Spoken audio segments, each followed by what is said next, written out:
Reese, and for today's video, I am going to be reading what is said to be a true scary story off of Reddit. It was actually a couple of you guys who suggested in the comment section that I read this particular story. And you guys mentioned that it's not paranormal, but it has to do with crazy people and that kind of a thing. Now, something that you guys might not know about me is I am so afraid of the idea of like a crazy person. What I mean by crazy person is like somebody who would like murder you or like break into your house or like hide within your home. That kind of a thing really, really scares me. Like when I was growing up, one of my scariest movies that I've ever watched was When a Stranger Calls. And the craziest scary stories that got to me were like the ones where like somebody was like hiding in your home and you didn't know it, or like, you know, that story where they were like, check on the children, which comes back to When a Stranger Calls. That whole thing really freaked me out because I spent a lot of time babysitting growing up, and so that whole concept really freaked me out. And I actually had people break into my house when I was a kid, so I think the trauma of that just kind of ties all in. So if this has to do with anything of those sorts, I'm definitely gonna be freaked out. Ghosts, I mean, they can be scary, but I'm so used to it by now that like I don't have nightmares necessarily about ghosts, but I would have a nightmare about somebody breaking in my house and being a psychopath. So today's story that we are going to be reading is titled, Don't Answer Ads Posted at 2 a.m. in the Morning. Now, obviously, with any sort of sale or trade website, such as Craigslist or what I use, Kijiji, you have to be very cautious. You're meeting up with a stranger to exchange a product or to buy a product or to sell a product, and there have been a lot of negative experiences that come along with this for some people. I personally use Kijiji. I've used it so many times. I'm normally very good, and I'd like to knock on wood, with knowing when somebody's legit and they're actually going to sell you a good product. I actually bought like an iMac desktop off Kijiji, which was a hefty price to be giving your money to somebody that you have no idea who they are or if they're selling you a legitimate product. But you kind of have to look for warning signs, and I think that that comes with any sort of online meeting of people or online or just online anything. So very briefly, I just want to let you guys know, if you are ever going to use a site like Craigslist or a site like Kijiji where you're meeting up with a stranger, or even dating apps or dating websites, make sure you are very precautious in doing so, because some people have had some really scary experiences. But without further ado, let's get into this story and let's see if it scares us. Okay.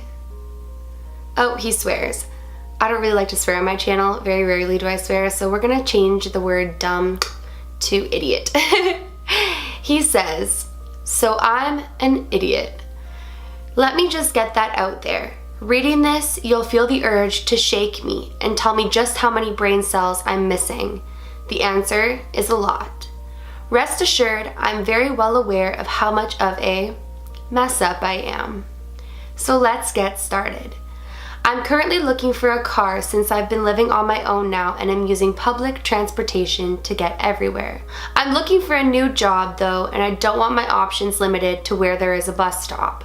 But because I'm a poor college student, most car dealerships are a bit over my budget.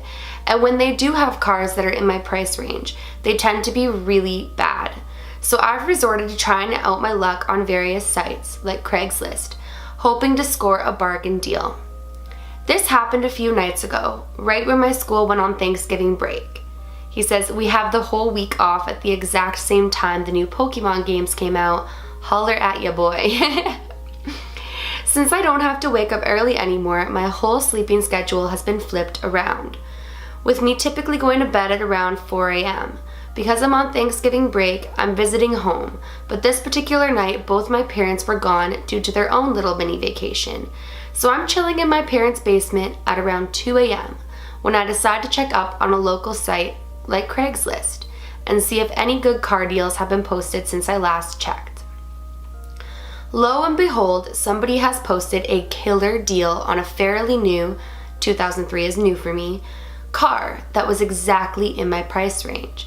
The description said that there were no mechanical issues, it had passed all safety inspections, and the only reason they were selling it was because it was the seller's dad's car and he had recently passed away. Seeing as I was bored and restless, I texted the number provided saying I was interested and prepared myself for another few episodes of Grey's Anatomy. I figured there'd be no way that they'd get back to me that night, but I wanted to be the first offer they saw in the morning when they woke up. A few minutes later, my phone buzzed. Exact transcript being posted. Guy: hey, thanks for the interest. I didn't expect so many people to answer an ad posted at midnight. Haha. I have someone coming to look at it at around 7 a.m., so you can swing by after if they don't get it. Unless you want to come over now. I'm pulling an all-nighter, so it doesn't matter what time you want to come look at it. At this point, I had two options. Do the sensible thing and wait until it was light outside, or decide to go meet a complete stranger at 2 a.m. I could feel the smart angel and the dumb angel on opposing shoulders whispering in my ears, but the energy drinks I had just consumed helped the dumb angel win out. Me: sure man, it's not often I go out and do crazy things this late at night, but that's what being a stupid college kid is all about. He texts me his location, but it's pretty far outside of town, so he agrees to meet me halfway. Luckily, or unluckily I guess, I have my dad's car I could use to get there, since my parents had taken my mom's car.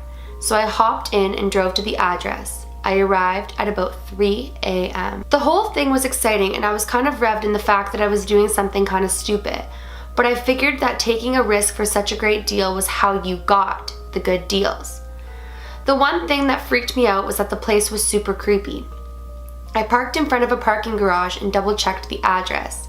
Yup, it landed me to a really seedy part of town that was deserted even during daylight hours. Before I could even text him, I got a text saying, I see you. Literally just the letters, you guys. I looked around and a figure came out of the parking garage waving his hands. I got out of my car and got a look. The guy was tall, about 40 years old and balding. He had pale white skin and a really, really strained smile. His whole face looked uncomfortable from how much he was grinning. Even in the dim light, I could see how yellow his teeth were. And while the lower half of his face was smiling, his eyes weren't. They looked dead. Hi, so good to see you. The car is parked in the garage, so let me take you to it. He didn't even wait for me to introduce myself before physically grabbing my arm and attempting to steer me into the dark parking garage. I may be a bit of an idiot sometimes, but at this point my alarm bells were going off. I wrenched myself free and tried to initiate a bit of a small task, but he kept shuffling around until he was eventually behind me and kept shuffling towards me as I talked, trying to push me into the parking garage. At this point I knew something was way off. I tried to glimpse into the garage and I couldn't make out much. Just a small red light a few feet away on the ground. Focusing on the red light, I made out something that made my entire body feel like it slumped to the ground in dread. It was a video camera. And now that my eyes were adjusting, I could make out a brief outline of someone standing right by the camera. Again, I'm a total idiot most of the time, but every so often I'll have a bright idea accidentally. Thank God this is one of those times. And then it goes in quotes. Oh, hang on, I forgot my wallet in the car. I tore myself from his grasp and started jogging towards my dad's vehicle, sounding like a chill cucumber that I totally am. Without giving him a chance to respond, I looked over my shoulder and said, "Just give me a second, it's in the passenger seat." He was staring at me, and for once, his dead eyes showed emotion. Rage. It was one of the most terrifying things I've ever seen, and I can't get it out of my head.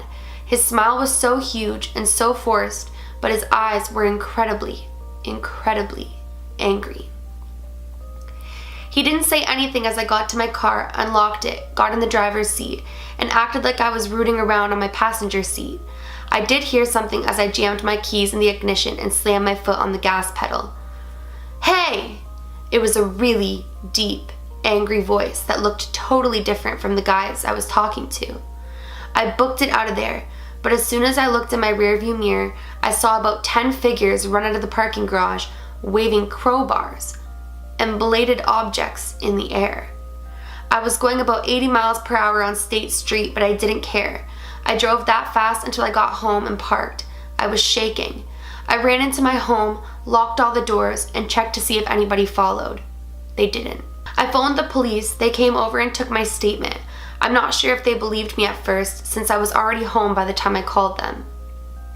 The Craigslist ad was pulled, and all I had were a series of text messages from what turned out to be a stolen phone. The parking garage was empty by the time they got there, and they didn't find much, besides 2 rolls of duct tape knocked over in a corner. So, lesson learned. I told my parents about it, and even at the age of 19, I'm no longer allowed to use their cars after 8 p.m. I don't know exactly what they were planning to do, but the weapons, duct tape, and video camera gave me a pretty good idea. So when you really can't sleep, just keep reading this thread. Don't go answering Craigslist ads at 2 a.m. Wow. Okay, so it sounds like it's actually a true story. That is so terrifying in such a real way, because there are people who utilize websites such as Craigslist, such as Kijiji, to like lure people in. I've seen some scary Craigslist ads. I could do a video showing you some of them to do with like paranormal and evil things. Just like, there's some scary stuff out there on the internet. First and foremost, who in their right mind goes out at 2 in the morning to meet a stranger for a car at an abandoned warehouse? Red flag, red flag. No, but honestly, there are some times where you just find yourself in situations where, like, looking back in hindsight, you're like, what in the world was I thinking? But in the moment, you like want to believe in the good in people. Actually, like, a lot of the time I have to catch myself in situations trying to take a step back and realizing that not everybody in the world has the same heart and mind as me, and that not everybody is good in the world. I've always said, like, there's good and there's bad, and there definitely is. But I always like to try to believe in the good in people, and I always like to try to believe that people are genuine, and that can sometimes bite people in the butt when they go out of their way to try to think that somebody is doing something genuine, like this guy. And it turns out they really just wanted to harm him. What do you guys think of that story? I definitely think it's creepy. I definitely think it's realistic. I don't think it's far-fetched, and I don't doubt for 1 minute that that could have really happened. Like I said, be very careful on any sort of website where you're meeting up with a stranger. Oh, that's a crazy story. Thank you guys for recommending it. Well, you guys, that is it for today's video. What did you guys think of this story? Did it freak you out? Have you heard it before? Let me know in the comments below. Talk it out amongst each other, but please be kind in doing so. And on that note, if you are new to my channel or you are just not yet subscribed, please go ahead and click that subscribe button. I post a ton of videos. I don't want you to miss when I upload. And please give this video a big thumbs up. It makes my heart super happy when you guys do that, so please do that. Remember, my loves, do all things with kindness. And until next time, I love you.